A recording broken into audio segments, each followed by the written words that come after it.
Now for tonight, for the Lionesses, live on talkSPORT. England know if they fail to beat the Netherlands and France better their result against Wales, then the reigning champions will be out of the Euros. Lioness coach Serena Wiegman is under increasing pressure going into this, but she's just focused on a difficult game against the Dutch. Many players who want to be on the ball. They're technical and tactical, and they have speed up front too. So we know that's a strength, but we also know when we have the ball that we can harm them, and they leave some spaces that we can. If we can exploit that really well, then we're going to make them very uncomfortable, and that's what we're going to try to do. Right, the Times newspaper are writing today that England crashing out could have a negative impact on the women's game for coming years, affecting the growth of the game. John is now to look ahead to someone capped a whopping 129 times by the Lionesses. So very good morning to Rachel Yankey, who is focusing on making sure kids are staying active with the Play Their Way campaign. Rachel, a very good morning. Morning, Rachel. Morning, guys. Thanks for having me on. Oh, you're welcome. Rachel, before we get on to the campaign, how important is this for the Lionesses tonight? This is massive, isn't it? Yeah, it's huge. It's a must-win, and sometimes when you're under pressure and your back's against the wall, it brings out the best in people, and I'm hoping that happens tonight. Do you think it's a happy camp? Dino's touched on it, hinted that he thinks there could be a problem there. Well, not only that as well. Do you think you should be telling the opposition your tactics before the game? I was just listening. Yeah. She just told them what they're going to do. I think, to be honest, the way England sort of play, and I think it's probably pretty obvious the way that England sort of are going to go about things and the style of their players. So I don't think that would be much surprise. I think it's just about producing and making sure for the whole of the 90 minutes that everyone performs and brings their A game, because there can't be any mistakes or sloppiness tonight. Otherwise, it could be England sort of bowing out of the tournament. So it's an important game. It's huge. But I do think that we have, really good strength in balance within the team. And if everybody performs at their best, I think that we can win the game.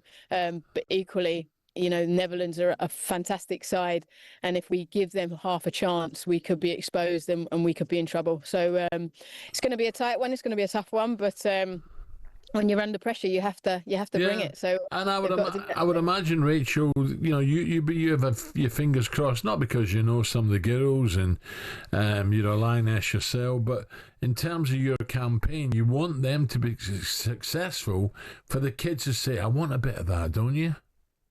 Of course. I think we look back at 2022. I played in 2012, that's what I'm thinking there. 2022, England winning the tournament, and the massive impact that had, in generations before that, games that I played in, we sort of got so far, but then when we got knocked out of a tournament, everybody forgot about it. Nobody talked about it. 2022, winning it actually, really changed the way people perceived the game, the way people spoke about the game, the actual influence on the next generation.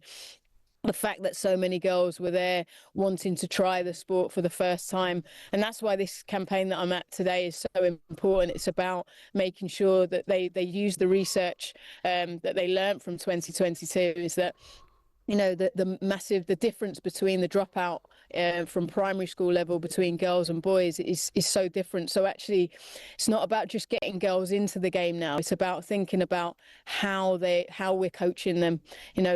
A child first approach, making sure that fun is at the pinnacle of the way we teach girls, because we've shown that that's a really important thing before being competitive.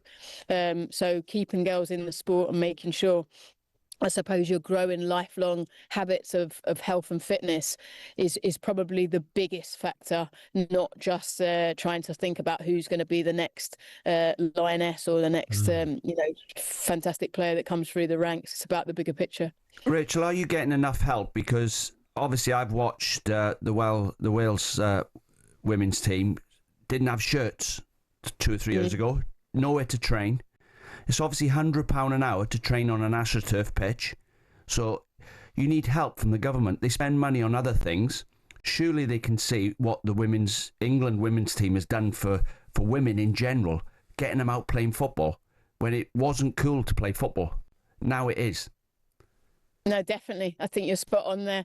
I think the barriers and probably the difference between Wales and England is the structure and the infrastructure and actually the resources that they had. Definitely for 2022, the amount of funding and resources and education and support that the England team had is a major factor of why they won. And Wales just didn't receive that. And so for Wales getting to this tournament, the journey that they've been on is incredible. And I think people need to understand the backstory of women's football, but definitely for Welsh women's football, incredible for them to even be here with all the struggles and the lack of, I suppose, value. And then I think that's why, equally going back to looking at young girls today, there are still barriers, and we continue to fight and try to break down those barriers. But one that they've definitely seen is that when we get girls onto the pitch and playing, you've got to make sure to keep them there. It's about enjoyment, it's about fun, it's about feeling valued, and it's about making sure that they have an impact and an input into the sessions. Competitiveness for some girls isn't the reason that they're playing. For some girls, they're just here to make friends and to enjoy the sport. And I suppose that's the difference between looking at elite and just being in a social. And I think what we're trying to build is making sure that we have a fantastic social network, that girls feel like football is a game for them, that they can, follow their passion and really enjoy the game. And then with that, you can then look at, nurturing that talent and producing and really having a good structure to help that talent flourish in the future. Rachel, finally, is there a web address you can give us so anyone listening who would like to get involved, please? Thank you. I think for any sort of coaches, any teachers, even any parents, going on to playtheirway.org, and it's free to sign up and get resources that can help you work with children and maybe think about coaching in a different way. So I'd urge people to look at that and have a go and try and sign up for that.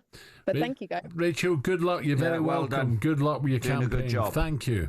Thank you. Take care, guys. Bye-bye. Rachel Yankey there. So have a little look at that. Supporting the Play the Way campaign, getting kids active and playing football. It's much better than those screens they're watching. Coming up, technology issues continue at Wimbledon SW19. Why do they keep changing our sports? Would we rather they all just left them alone? That's coming next.